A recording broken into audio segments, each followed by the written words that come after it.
Intelligence ناکامی کے بعد بزدل اسرائیل نے تمام حدیں پار کر دی. غزہ میں مساجد کے بعد ایمبولینس اور شہری آبادی کو نشانہ بنانا شروع کر دیا. صہیونی فوج نے مریضوں کو لے جاتی ایمبولینس پر میزائل مارا. شہری علاقوں میں گھروں پر بمباری. عمارتیں ملبے کا ڈھیر بن گئیں. اسرائیلی حملوں میں 91 بچوں اور 61 خواتین سمیت 560 فلسطینی شہید. بمباری سے ایک ہی خاندان کے 19 افراد لقمہ اجل بنے. 2500 سے زائد شہری زخمی ہیں. غزہ کے اسپتال زخمیوں سے بھر گئے. اسرائیلی فوج نے رہائشی علاقوں میں گھس کر درجنوں فلسطینیوں کو گرفتار کر لیا.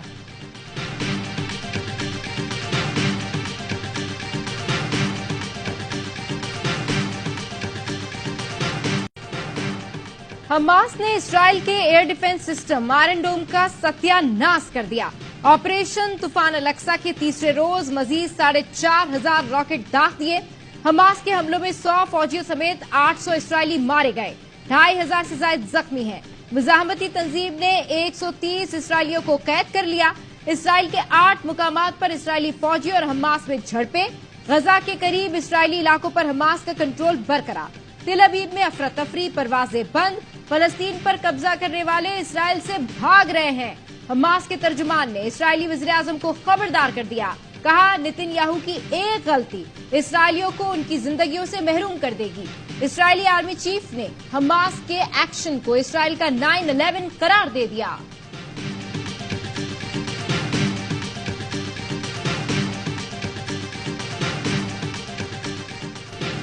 اسرائیل کی غزہ پر وحشیانہ بمباری. اسپتال میں زخمیوں کے علاج میں مصروف ڈاکٹر کو شوہر کی شہادت کی خبر ملی. خاتون باہر آئی تو بیٹی سے سامنا ہوا جس نے والدہ سے کہا میرے والد شہید ہو گئے. غم سے نڈھال ماں بیٹی ایک دوسرے سے گلے لگ گئیں. روتی بھی جا رہی تھیں اور وکٹری کا نشان بھی بنایا.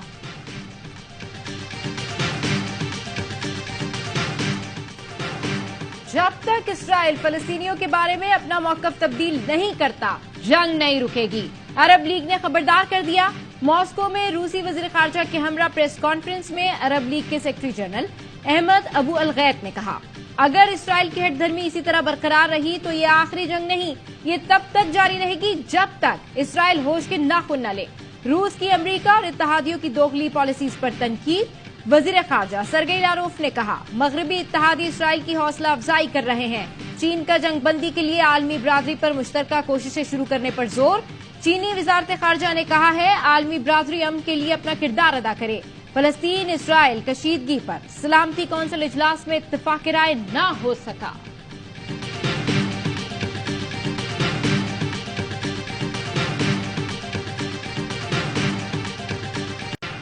حماس نے خود سے کئی گنا طاقتور دشمن کو اتنا نقصان کیسے پہنچا دیا؟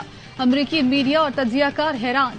بیروت اور بیت المقدس میں نیو یارک ٹائمز کے بیورو چیف ٹام فریڈمین نے کہا اسرائیل نے اربوں کی مالیت سے حفاظتی دیوار بنائی جسے حماس نے بلڈوزر سے اکھاڑ پھینکا.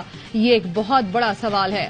عسکری امور کے ماہر سیڈرک لیٹن نے کہا اسرائیلی انٹیلیجنس بری طرح ناکام ہوئی. حماس کے راکٹ حملوں پر اسرائیلی حیران رہ گئے. اسرائیل نے غزہ میں ٹیکنالوجی کی مدد سے نگرانی کا جال بچھا رکھا تھا. حماس نے ٹیکنالوجی کو فیل کر دیا. ماہرین کا کہنا ہے یہ اقبال اسرائیلیوں کی وجہ سے اسرائیل بھرپور حملہ نہیں کر سکے گا.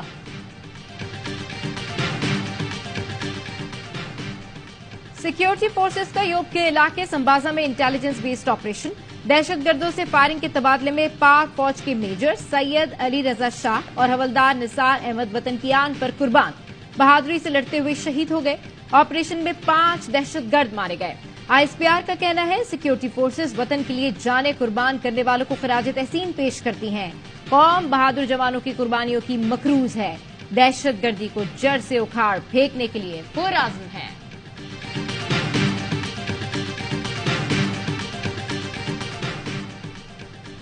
کم از کم اس ادارے یا کہیں اور کسی کو ماسٹر نہیں بننے دیں گے.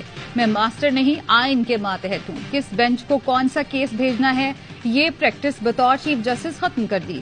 یہ کام رجسٹرار کے حوالے کر دیا. قانون اور آئین چیف جسٹس کی خواہشات پر نہیں. تمام معاملات قانون اور آئین کے مطابق چلنے چاہیے. پریکٹس اینڈ پروسیجر ایکٹ کے خلاف کیس میں چیف جسٹس کے ریمارکس. جسٹس منصور علی شاہ نے کہا دنیا میں اب کہیں بھی ماسٹر آف روسٹر نہیں. ایک شخص کے پاس بینچز کی تشکیل کا اختیار کیس کا نتیجہ متاثر کر سکتا ہے. جسٹس منیب نے استفسار کیا اس قانون کے بعد ماسٹر آف راسٹر کون ہے. کاف لیگ کے وکیل زاہد ابراہیم نے کہا ماسٹر آف راسٹر کا فیصلہ کمیٹی کرے گی. کمیٹی میں پارلیمان ماسٹر آف راسٹر ہوگی. جسٹس منیب اختر نے پوچھا کیا اس کا یہ مطلب ہے پارلیمنٹ کو اختیار مل گیا. یہاں سابق چیف جسٹس صاحبان سے متعلق باتیں اٹھائی جائیں تو مجھے شدید تحفظات ہیں تو یہاں اپنا دفاع کرنے میں موجود نہیں. ان کا معاملہ نہیں اٹھایا جائے.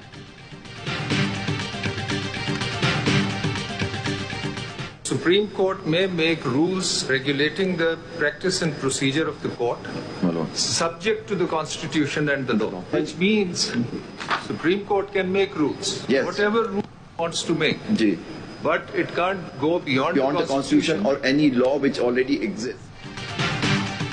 اگر پارلیمان کے لیے سپریم کورٹ کے ہر معاملے میں مداخلت کا دروازہ کھول دیا گیا تو اس کا کوئی اختتام نہیں ہوگا. ایکٹ سپریم کورٹ کو ڈکٹیشن دے رہا ہے. سپریم کورٹ کو ڈکٹیٹ کرنا کہ کارروائی کیسے چلاؤ یہ مداخلت نہیں تو کیا ہے. جسٹس اعجاز الاحسن کے پریکٹس اینڈ پروسیجر ایکٹ کے خلاف کیس میں ریمارکس. جسٹس اطہر من اللہ نے کہا اگر پارلیمنٹ قانون سازی کی مجاز ہے تو پھر اسے ڈکٹیشن نہ کہیں. چیف جسٹس نے کہا ایکٹ کے ذریعے چیف جسٹس کے ساتھ 2 کو پائلٹ بھی لگائے گئے. ہم اپنے سائے اور کو پائلٹ سے گھبراتے کیوں ہیں. سوال یہی ہے پارلیمنٹ اس قانون سازی کی مجاز ہے یا نہیں. ہمیں پارلیمان کی تاریخ سامنے رکھنی چاہیے. یہ نمبر گیم کا معاملہ ہے. ایک شخص آتا ہے اور پارلیمنٹ کو ربر اسٹیمپ کر دیتا ہے. ہزاروں کیسز میں 184(3) کے اختیار کا استعمال کیا گیا. اگر سپریم کورٹ کے ایک چیف جسٹس نے غلط کیا تو پارلیمان کو تو یہ غلطی نہیں کرنی چاہیے.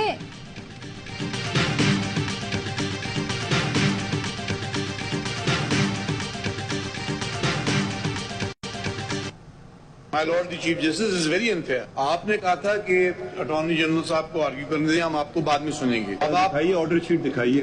یہ دکھائیے. This is very unfair.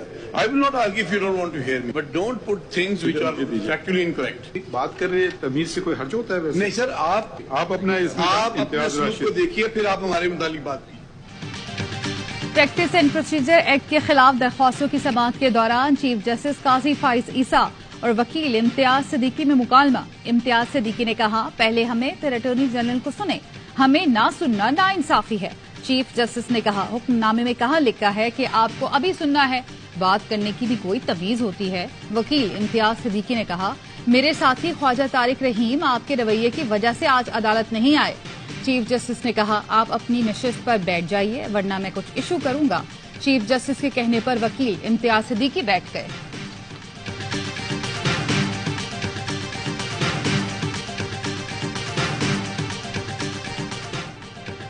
پیرک کے ساتھ دیوار گرا کر جگہ بڑھانے کا حکم. چیئرمین پی ٹی آئی کی اڈیالہ جیل میں واک کے لیے اضافی جگہ فراہم کرنے کی استدعا منظور.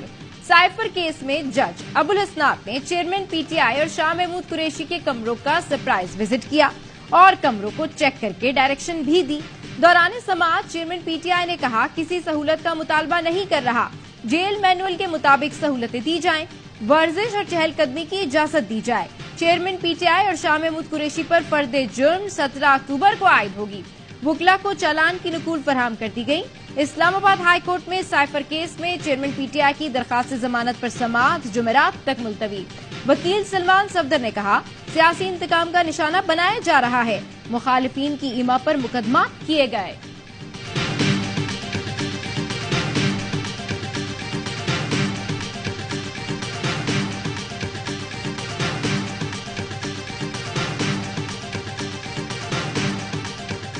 ریٹائرمنٹ کے بعد قانونی رکاوٹ توڑنے اور مختلف ایونٹس کو غلط بیان کرنے کا کیس.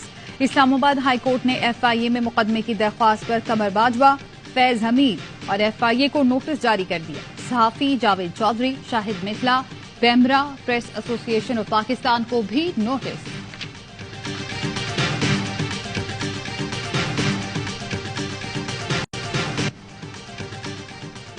سوشل میڈیا پر اکثر بے سروپا خبریں پھیلائی جاتی ہیں. آزادی اظہار کے نام پر غلط خبریں پھیلانا افسوسناک ہے. نگراں وزیر اعظم کے عہدے سے سبکدوش ہونے کے بعد سیاسی کردار ادا کرتا رہوں گا. نگراں وزیر اعظم انوار الحق کاکڑ کہتے ہیں انتظامی امور پر توجہ نہ دینے